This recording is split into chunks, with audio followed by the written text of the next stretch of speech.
अष्टवसु जो देवताओं से भी श्रेष्ठ हैं, वो भ्रमण कर रहे थे। सुमेर पर्वत बहुत 4 लाख योजन ऊंचा, उसमें बड़े बड़े महात्माओं की भी जो दिव्य महात्मा हैं और देवताओं की भी स्थलियां हैं। भगवान वशिष्ठ जी का वहीं आश्रम था।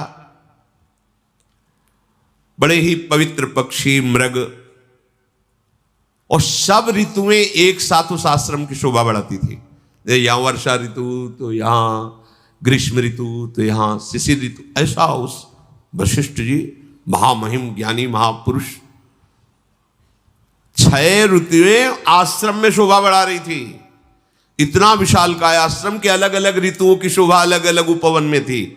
किसी बगीचे में वर्षा ऋतु की शोभा हो रही, किसी में बसंत ऋतु की, ऐसे स्वादिष्ट फल मूल जल की पूर्ण सुविधा। और वशिष्ठ जी हर समय तपस्या परायण भगवदानंद में मगन रहते। वशिष्ठ जी के आश्रम में एक सुरभि रहती थी, उससे एक सुंदर गौ का प्रादुर्भाव हुआ जिसे नंदिनी गाय, चमत्कार पूर्ण नंदिनी जी थी। जो चाहो जो सोचो जैसी परिस्थिति वैसे ही वो प्रकट कर दे। समस्त देव कामनाओं को भी पूर्ण करने की सामर्थ्य रखने वाली नंदिनी जी। बस वशिष्ठ जी अपने देव पूजन के कार्य में, जो भगवत पूजन के कार्य में दुग्धाता उतना ही लेते। आश्रम में नंदिनी जी विराजमान थी। वो 8 वसु वहां से जब निकले तो आकर्षण हुआ, उनकी एक स्त्री भी साथ थी वसुओं की, गाय को दी, इतनी सुंदर तेजस्वी गाय। तब पूछा अपने पति से वसु कि ये गाय, तो उन्होंने कहा ये दिव्य गाय है, जिसके पास होगी उसके शरीर में कभी बुढ़ापा नहीं आएगा, कोई रोग नहीं आ सकता केवल इसके रहने से, और जो कामनाएं करे वो सब पूर्ण हो जाती हैं। और कहीं इसका दुग्ध पान कर ले फिर क्या कहना, हर समय वो जवान रहेगा, स्वस्थ रहेगा, बिना खाए पिए स्वस्थ रहेगा। नंदिनी के दुग्ध का प्रभाव, बड़ी महिमा का वर्णन किया। तो उसमें देव नामक जो वसु थे वो गाय को देख करके बहुत प्रसन्न हुए, अपनी पत्नी से कहने लगे कि इस गाय के दर्शन मात्र से अशुभों का नाश होता है, परम मंगल होता है, और ये दिव्य गौ है, ये वरुण नंदन वशिष्ठ जी की सेवा में रहती है। इसका जो दूध पी ले तो 10,000 वर्ष तक वो यौवन अवस्था में स्वस्थ होकर के कभी कोई जुकाम बुखार कुछ नहीं, हर समय जवान रहेगा। ऐसी महिमा गा रहे थे। तो जो देवनाम वसु की पत्नी थी उन्होंने कहा अपने लोगों को तो आवश्यकता नहीं, क्योंकि वसु है वो स्वयं दिव्य है। मनुष्य लोक में मेरी एक मित्र राजकुमारी है, ये गाय अपहरण करते हैं और वहां पहुंचा देते हैं, और वो स्वस्थ रहेगी, यौवन अवस्था में रहेगी, मेरी मित्र है, ये मैं चाहती हूं। उनका नहीं नहीं, आप ये सोच कैसे लिए, महात्मा वशिष्ठ की गाय है, ऐसा सोचना भी पाप है। उनका देखो मुझे और कुछ नहीं चाहिए, यदि आप हमें चाहते हैं ना तो आप हमारी ये बात पूरी करें। जो अष्टवसु थे, देववसु के साथ उनकी पत्नी ने जब ऐसा हठ किया तो उन्होंने अपने और 7 जनों से, तो उस समय भगवान की इच्छा से ही ऐसे महापुरुष हैं ये वसुजन जो देवताओं के भी द्वारा बंदनी हुई, उनके मन में बात आ गई और उन्होंने देववसु की पत्नी का प्रिय करने के लिए गाय का अपहरण कर लिया, नंदिनी जी का। गौ का अपहरण करके वो जा रहे थे कि महर्षि वशिष्ठ जी संध्या करके अपने आश्रम में आए, तो देखा नंदिनी नहीं। तो उन्होंने कहा कौन ऐसा हो सकता है, किसका इतना त्रिभुवन में साहस हो सकता है कि हमारी आज्ञा के बिना हमारे आश्रम में प्रवेश करके नंदिनी को ले जाए। वशिष्ठ जी ने आसपास खोज की, पर जब नहीं मिले तो उन्होंने ध्यानस्थ होकर देखा तो कहा, अरे ये वशु लोग ऐसा कार्य कर सकते हैं। वो तो तत्काल आवेश में आ गए और वहीं प्रकट हो गए जहां वशु गाय लिए जा रहे थे। उन्होंने कहा, तुम्हें शोभा देता है, तुम देवताओं से भी वंदनीय श्रेष्ठ हो, हमारी नित्य दिनचर्या में देव पूजन में आने वाली गाय को तुम चुरा कर ले जा रहे हो, तुम्हें पता नहीं तुम क्या अपराध कर रहे हो। वो तो घबरा गए वशुजन। कहा, ठीक है, तुमने मनुष्य लोक वाली बात की है, मनुष्य लोक में ही ये चोरी होती है, देवलोक में देवताओं में श्रेष्ठ वशुओं में ये वृत्ति कैसे आ गई? इसलिए मैं शाप देता हूं, जाओ तुम मनुष्य लोक को प्राप्त हो, यही तुम्हारे लिए दंड है। वशुओं को ये शाप दे दी, जाओ तुम मनुष्य लोक में जन्मो। देखो इतना ऊंचा पद, थोड़ा सा लोभ। अब तो वशुजन घबरा गए। वशिष्ठ जी के चरणों, मनुष्य योनि भगवत प्राप्ति कर ले तो ठीक है, नहीं बहुत ही, आप क्या समझते हो? देखो ऐसे दुर्गंध निकलती है यहां से, सब मलमूत्र की थैली है, कोई बहुत बड़ी चीज है। देवताओं के कभी पैर जमीन में नहीं पड़ते, कभी पसीना नहीं निकलता, जहां से निकल जाए वातावरण खुशबू से भर जाएगा। और इसे देव दुर्लभ योनि, केवल भगवत प्राप्ति वो नहीं कर सकते, यहां से हो सकती है, वो नीचे ही गिर सकते, ऊपर नहीं उठ सकते। अपने सबसे ऊपर ब्रह्मलोक का भी अतिक्रमण करके भगवान के दिव्य धाम को जा सकते हैं।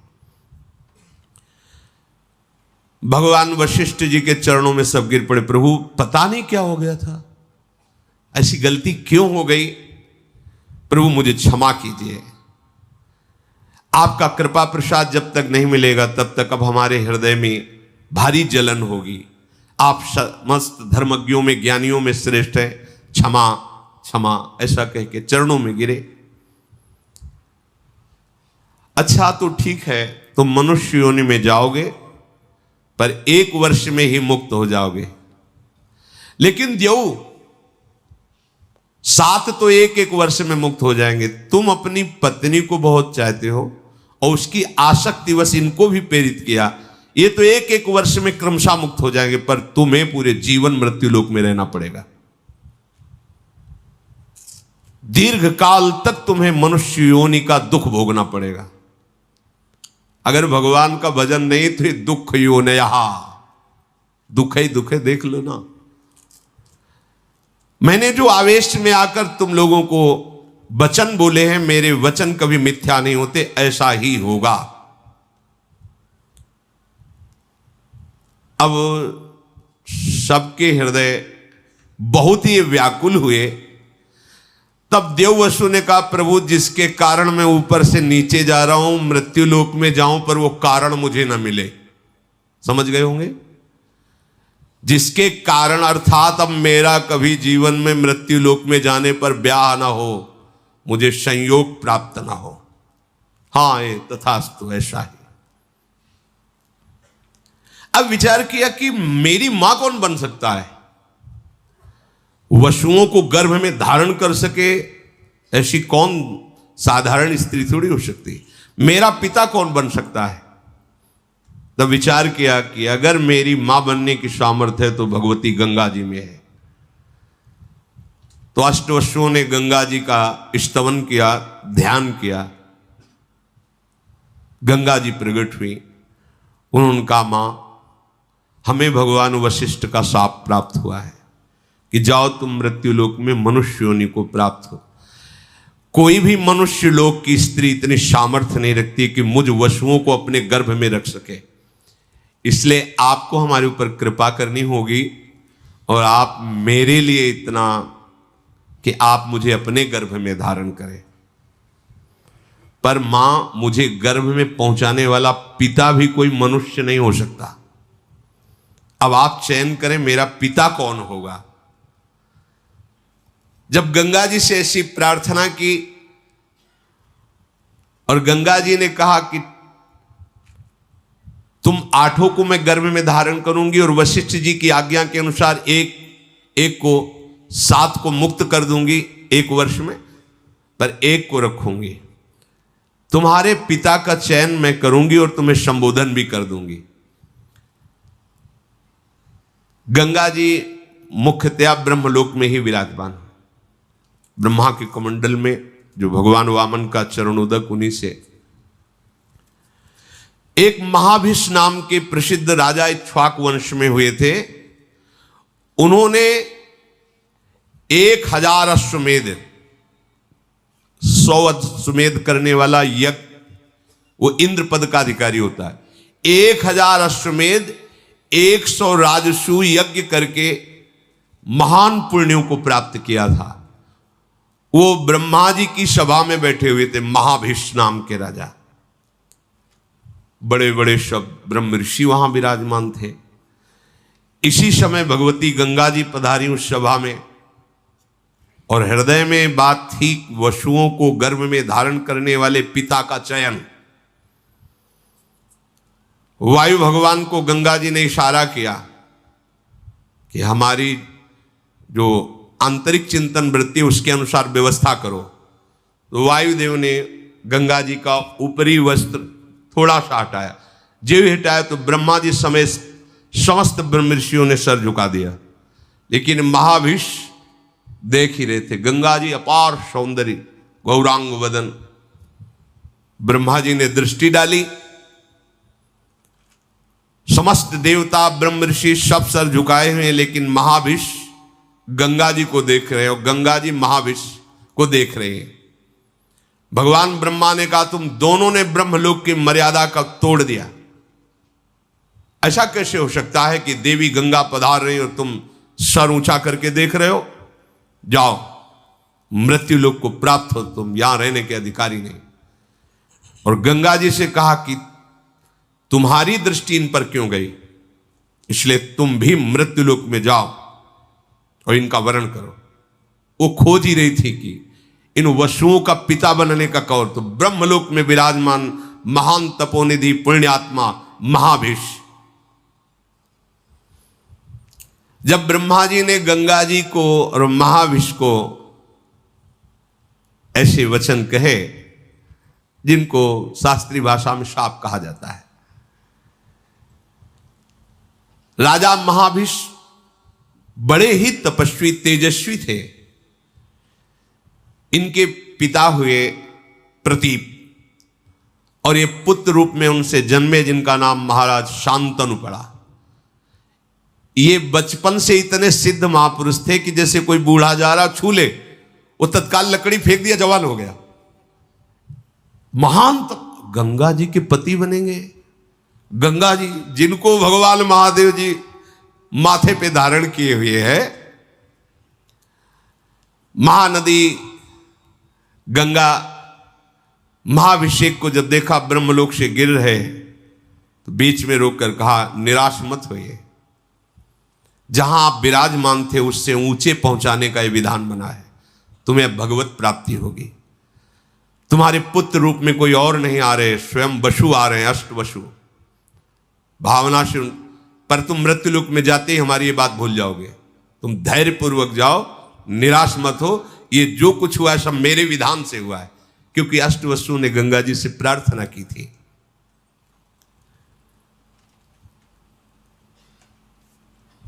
भगवान के मार्ग और पुण्य तपस्या के मार्ग में बड़ा अंतर है। ये जो प्राय सत्संग में कहते रहते, आ ब्रह्म स्तंभ पर्यंतम सर्वम मायामयम जगत सत्यम सत्यम पुनः सत्यम हरे नाथ। ब्रह्मलोक से आ रहे हैं नीचे, ब्रह्मलोक से नीचे आ रहे हैं, अर्थात विश्राम भूमि ब्रह्मलोक भी नहीं है। विश्राम भूमि श्री प्रिया प्रीतम के चरणारविंद हैं। वृंदावन विश्राम, यहां से कभी पतन नहीं होता। कैसी भी गलती हो जाए, हमारी लाडली जो सरकार को कभी गुस्सा नहीं आता। जैसे ब्रह्मा जी को आ गया ना, चलो जाओ हटो ब्रह्मलोक से। ने कहूं न रिस कहूं, भूली हूं न होत सकी, रहत प्रसन्न सदा। और ब्रह्मा जी भी जिनकी आराधना करते हैं, वो प्रभु श्री कृष्णचंद्र जी प्यारी जी की आराधना में रहते, इसलिए हम बाजी जीत गए, बाजी जीत गए। अगर श्री जी के चरणों का शरणागत होकर के भी अब की काम नहीं बना तो मुझे लगता है कि फिर बनना ही बड़ा मुश्किल है, बनना बड़ा मुश्किल है। ऐसे तपस्वी महापुरुष महाराज प्रतीप हरिद्वार में गंगोत्री में बैठ करके हजारों वर्ष तपस्या की। गंगा जी प्रसन्न हुई और उनकी गोद में आकर बैठ गए दाहिनी तरफ और कहा, मैं तुम्हारी तपस्या से बहुत प्रसन्न हूं, तुम जो चाहो प्राप्त कर सकते हो, मुझे स्वीकार कर सकते हो। उनका हां, हमारा अहो भाग्य, पर आप जहां बैठी हैं वो स्थल पुत्री या पुत्र वधू का होता है, स्वीकृत है, आप हमारी पुत्र वधू बनो। इन्हीं प्रतीप से महाराज शांतनु का प्रादुर्भाव हुआ। तो उनका, मैं तुम्हारी पुत्र वधू तो बनूंगी, पर अपने पुत्र को संबोधन करके पहले से ही बता देना, कभी हमसे ये प्रश्न ना करे कि तुम कौन हो, कभी हमारी क्रिया पर प्रश्न ना करे कि तुम क्या कर रहे हो, तुम्हारा उद्देश्य क्या है। अगर वो कभी भी हमसे प्रश्न कर देंगे, कभी भी हमारी क्रिया पर टोक देंगे, उसी समय मैं चली जाऊंगी और जाते जाते भी उनका महामंगल करूंगी। आपका जब पुत्र हो और वो चेतनायुक्त, तब ये बात उसको बता देना, मैं अचानक आकर के मिलूंगी। भगवती गंगा जी ऐसा कहकर के प्रतीप की गोद से अंतर ध्यान हो गई। बहुत काल तक प्रतीप की कोई संतान नहीं हुई। फिर यही महाभिष राजा उनके गर्भ में पत्नी के आए। जन्म होते ही पूरे नगर में एक आनंद था, सबका हृदय शांत था, इसलिए ब्रह्म ऋषियों ने इनका नाम शांतनु रखा। बचपन से ही भगवती शोभा से संपन्न, तेजस्वी, स्वाभाविक इनकी गति थी कि इनको गंगा जी की धारा बड़ी प्रिय थी। आकर्षण होता है, भगवती आकर्षण होता है। वो सदैव धारा के किनारे ही घूमते रहते थे। जब इनकी यौवन अवस्था में वृत्ति हुई, शरीर हुआ, तो अचानक से पीछे से नूपुरों की ध्वनि सुनाई दी। मुड़ करके देखा, इतना तेज, इतनी सुंदरता, देखने से मूर्तिमान पवित्रता, गंगा जी मूर्तिमान पवित्रता। महाराज शांतनु तो जैसे कोई खिंचा हुआ वशीकरण से चलावे, ऐसे समीप आए। पिता की बात याद आई कि पिता ने कहा था, कभी तुम्हें कोई एक सुंदरी मिलेगी, तुम्हें ये प्रश्न नहीं करना कि तुम कौन हो, और तुम्हें ये कभी नहीं कि तुम ये क्या कर रहे हो। दो बातें उन्होंने कहा कि यदि तुम वही सुंदरी हो जिसे पिता ने संबोधन किया था, मैं नहीं पूछना चाहता तुम कौन हो, और मैं कभी नहीं रोकूंगा कि तुम क्या कर रहे हो, पर यदि वही हो और मुझे स्वीकार करने के लिए आई हो तो मैं तुम्हें स्वीकार करता हूं। बस इतनी बात नहीं थी। बिना कोई प्रश्न उत्तर किए भगवती गंगा उनके साथ हस्तिनापुर के चक्रवर्ती सम्राट पद पर महाराज शांतनु विराजमान, और जिनके महल में स्वयं गंगा जी पहुंच रही, वहां की पवित्रता क्या। ये हम चरित्र इसलिए प्रारंभ कर रहे कि भगवान कह रहे मैं सब में समरूप से विराजमान हूं, ना मेरा कोई द्वेष का पात्र, ना मेरा कोई प्रिय है, पर जो मुझे बचता है मैं उनका पक्षपात लेता हूं। तो भक्तों का पक्षपाती भगवान का जो स्वरूप है, इन महापुरुषों के चरित्र से सुनने को मिलेगा। मित्रों, आशा करता हूं कि यह धार्मिक शिक्षाप्रद कथा आप लोगों को अवश्य पसंद आई होगी। अगर आप लोगों को यह कथा पसंद आई हो तो इस कथा को लाइक करें और अधिक से अधिक लोगों को शेयर भी करें, जिससे कि वे भी इस शिक्षाप्रद उत्तम कथा को सुनकर अपने जीवन को सुखी एवं सामर्थ्य बना सकें। मित्रों, अगर अभी तक आप लोगों ने हमारे चैनल को सब्सक्राइब नहीं किया है तो तुरंत सब्सक्राइब कर लें, जिससे कि नोटिफिकेशन के माध्यम से आप लोगों को हमारे नए नए वीडियोज़, शिक्षाप्रद कथाएँ तुरंत प्राप्त हो सके और आप उसको सुन करके अपने जीवन को सुखी बना सकें। तो कल फिर किसी नए धार्मिक कथा को लेकर के आप लोगों के समक्ष फिर से प्रस्तुत होंगे। तब तक के लिए राम राम।